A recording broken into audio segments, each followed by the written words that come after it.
violence. So the war starts in 2014. This is the most fundamental point to understand about U.S. foreign policy. They're wrong. They keep screwing up. They keep getting us into trillion-dollar-plus wars. They keep killing a lot of people. But their basic belief is the U.S. is the only superpower. It's the unipolar power, and we can do what we want. So they could not hear Putin. Even that moment, they couldn't hear the rest of the Europeans. And by the way, they said Georgia would become part of NATO. Again, the only way to understand that is in this long-standing Palmerston-Brzezinski theory. This isn't just haphazard. Oh, why don't we take Georgia? This is a plan. Okay, the Russians understand every single step of this.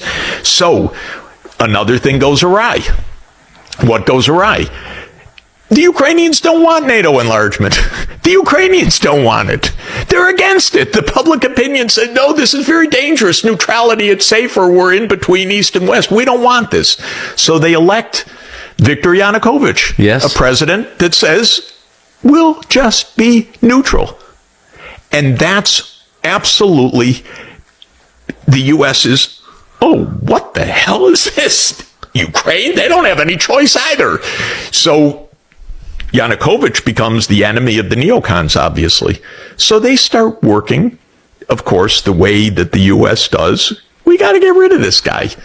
Maybe we'll elect his opponent afterwards. Maybe we'll catch him in a crisis and so forth. And indeed, at the end of 2013, the U.S.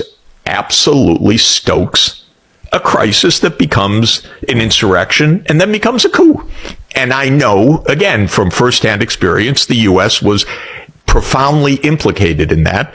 But you can see our senators standing up in the crowd like if Chinese officials came to January 6th and said, yes, go. You know, how would we like it if Chinese leaders came and said, yeah, we're with you 100%. American senators standing up in Kiev saying to the demonstrators, we're with you 100%. Victoria Nuland famously passing around the cookies, but it was much, much more than the cookies, I can tell you. And so the U.S.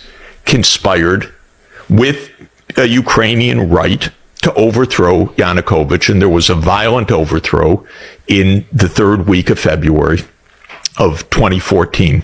That's when this war started.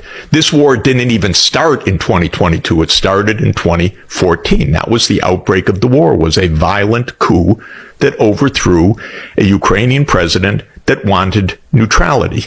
When he was violently overthrown and his security people told him, you're going to get killed. And so he flew to Kharkiv and then flew onward to Russia that day. The U.S. immediately, in a nanosecond, recognized the new government. Oh, this is a coup. This is how the CIA does its regime change operations. So this is when the war starts. Putin's understanding, completely correct in this moment, was, I'm not letting NATO take my naval fleet and my naval base in Crimea. Are you kidding? The Russian naval base in the Black Sea, which was the object of the Crimean War, and in its way is the object of this war, in Sevastopol, has been there since 1783. And now Putin's saying, oh, NATO's going to walk in? Hell no. And so they organize this referendum of this is a Russian region, and there's an overwhelming support. We'll stay with Russia, thank you, not with this new post-coup government. An outbreak breaks out in the eastern provinces, which are the ethnic Russian provinces in the Donbass and Lugansk and Donetsk. And there's a lot of violence. So the war starts in 2014. This is the